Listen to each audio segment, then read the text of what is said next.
Pengadilan Tata Usaha Negara Jakarta menolak seluruh permohonan keberatan yang diajukan Universitas Gadjah Mada terkait keterbukaan informasi ijazah mantan Presiden Joko Widodo. Putusan ini menguatkan penetapan Komisi Informasi Publik yang mewajibkan UGM membuka dokumen akademik Jokowi kepada publik. Selain menolak banding UGM, Majelis Hakim juga membebankan biaya perkara sebesar Rp648.500 kepada pihak UGM. Dalam pertimbangan hukumnya, Majelis Hakim PT UN Jakarta menegaskan hak masyarakat untuk mengetahui riwayat pendidikan pejabat negara, mengalahkan klaim kerahasiaan data pribadi. Hakim menolak dalih UGM yang mempermasalahkan batas waktu permohonan informasi serta alasan perlindungan data pribadi. UGM kini wajib menyerahkan dan membuka seluruh dokumen akademik Joko Widodo ke publik. Tempel nama pejabat, NIP dan tapi tidak. Sidang pra-peradilan Roy Suryo Jilid 3 kembali digelar di Pengadilan Negeri Jakarta Selatan. Kali ini Roy Suryo menghadirkan ahli pidana terkait permohonan atas ganti rugi penangkapannya.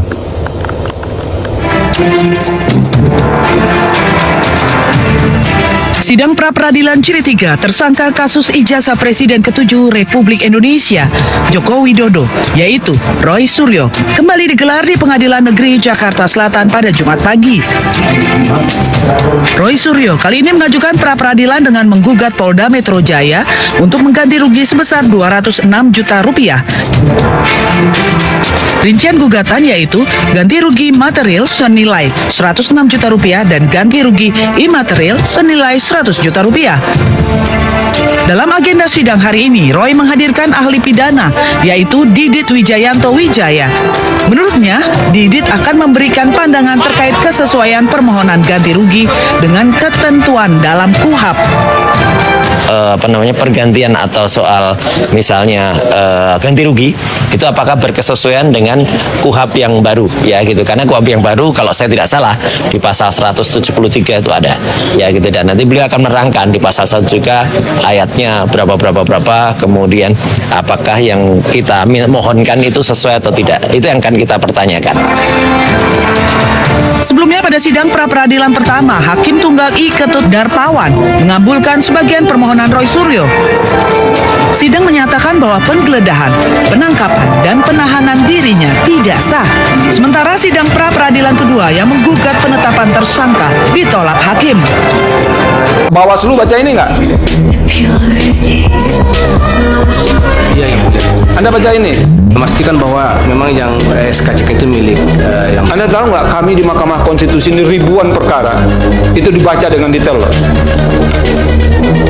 Masa kerjaan Anda yang ditugaskan permanen seperti itu hanya sekedar scroll kayak begitu saja?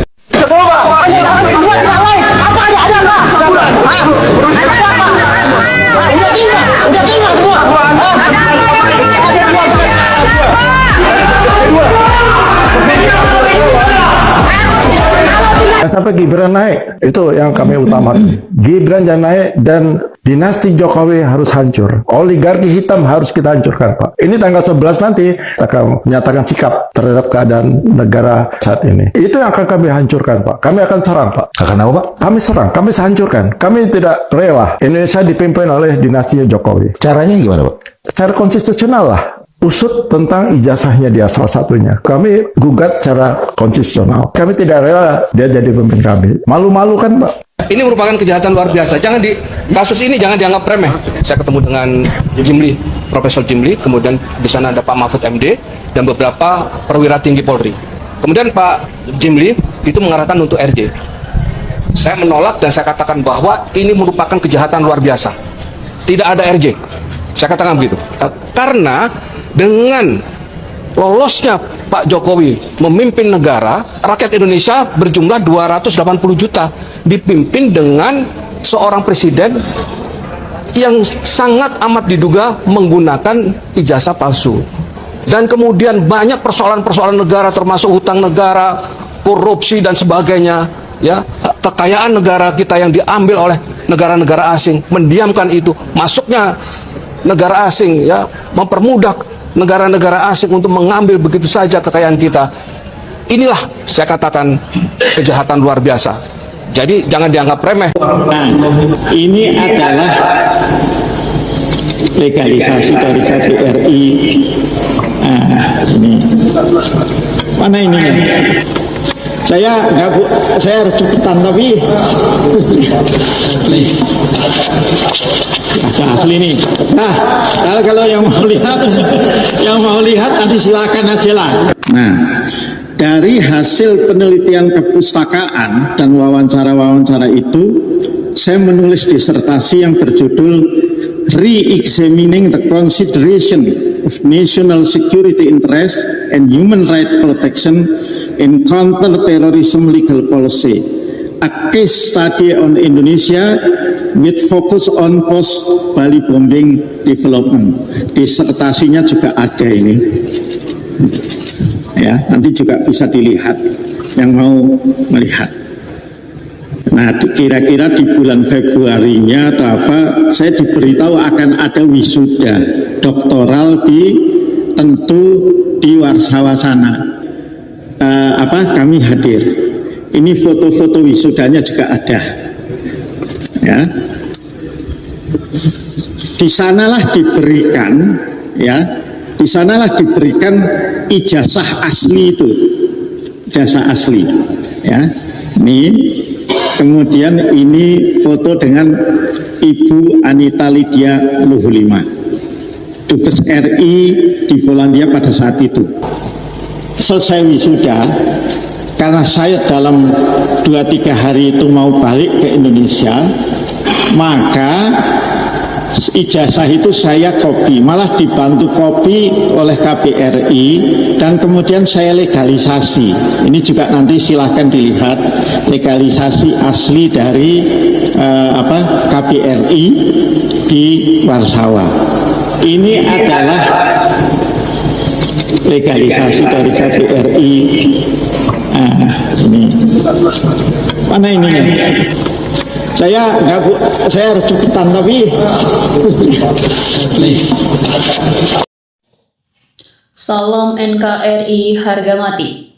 Halo teman-teman dan seluruh sahabat setia di seluruh penjuru bumi pertiwi yang selalu teguh berdiri di atas prinsip kebenaran dan keadilan. Kembali lagi bersama saya di channel ini untuk mengupas tuntas isu-isu krusial yang tengah menyita perhatian publik tanah air.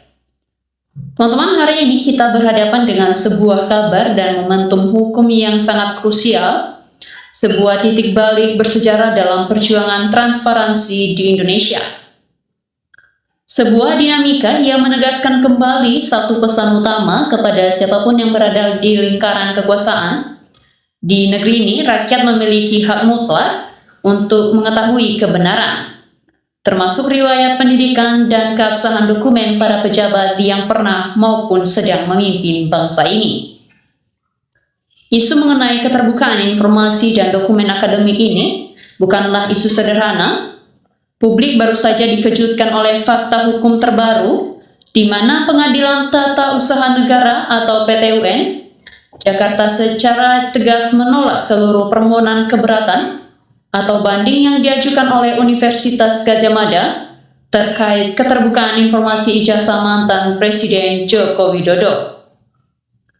Teman-teman, putusan ini menguatkan penetapan yang sebelumnya dikeluarkan oleh Komisi Informasi Publik yang secara eksplisit mewajibkan UGM untuk membuka dokumen akademik tersebut kepada publik. Tak hanya menolak banding, Majelis Hakim juga membebankan biaya perkara sebesar Rp 648.500 kepada pihak UGM. Dalam pertimbangan hukumnya, Majelis Hakim PT-UN Jakarta menggarisbawahi poin yang sangat fundamental. Hak masyarakat untuk mengetahui riwayat pendidikan pejabat negara berada di atas klaim kerahasiaan data pribadi, dalih-dalih perlindungan data pribadi ataupun persoalan batas waktu yang diajukan oleh UGM mentah di hadapan majelis hakim. Hal ini menandaskan bahwa status pejabat publik membawa konsekuensi transparansi yang tidak bisa ditawar-tawar. Mengapa hal ini menjadi sangat krusial hingga memicu perhatian publik yang begitu masif? Ya, sebab jika kita renungkan dengan akal sehat, timbul pertanyaan besar di tengah-tengah masyarakat, mengapa sebuah perguruan tinggi negeri ternama yang begitu dihormati seperti UGM harus bersusah payah menempuh jalur hukum dan mengajukan banding hanya demi menolak memberikan akses atas selembar dokumen akademik. Apabila dokumen tersebut memang ada, sah dan tidak ada kejanggalan apapun, langkah paling logis, efektif dan bijaksana adalah membukanya secara terang benderang di hadapan publik.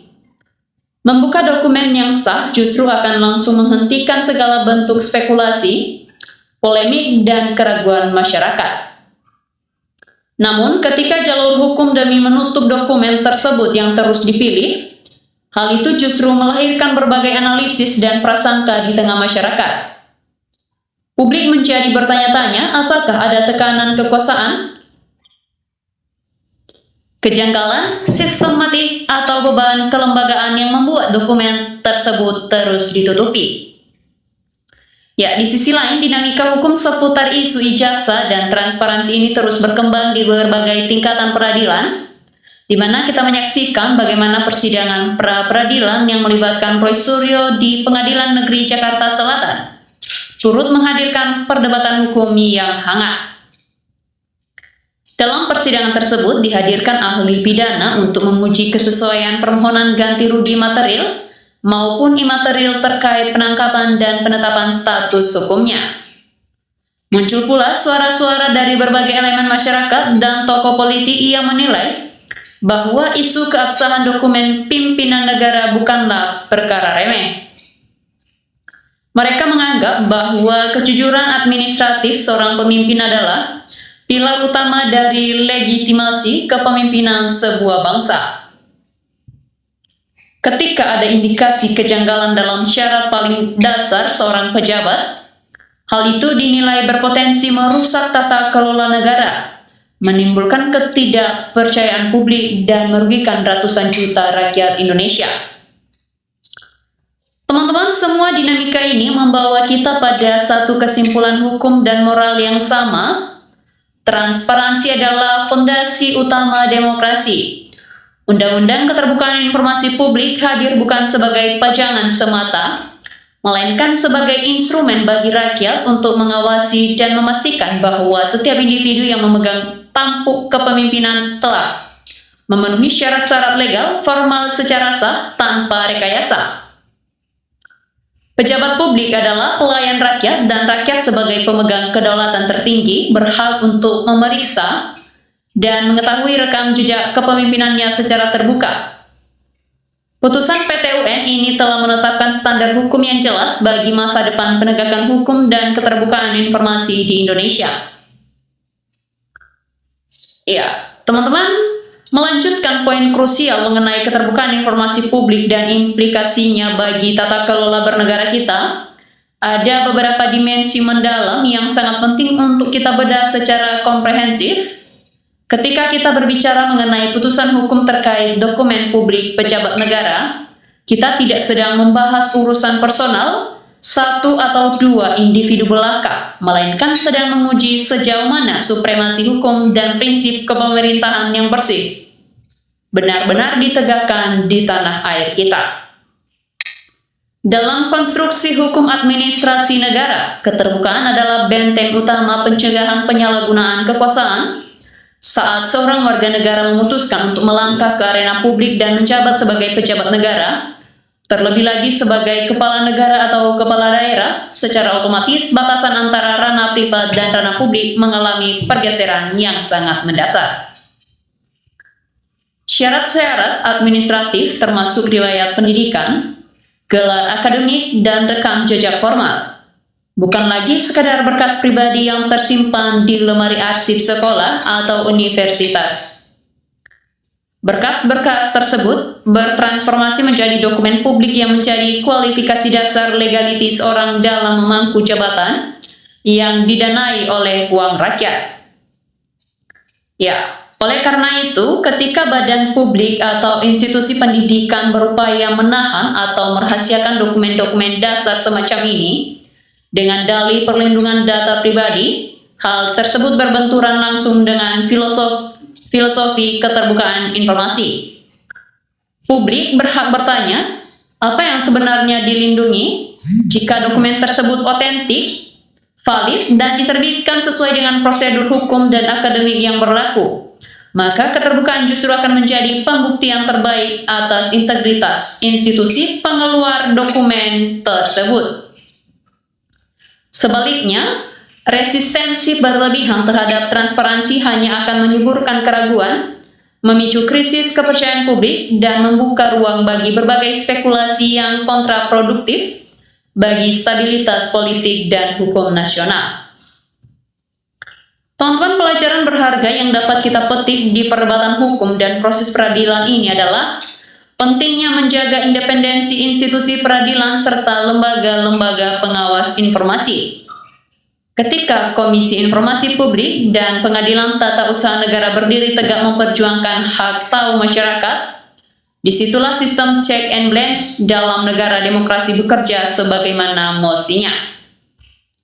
Ya, teman-teman, demikian saja pembahasan kita untuk cuplikan video kali ini.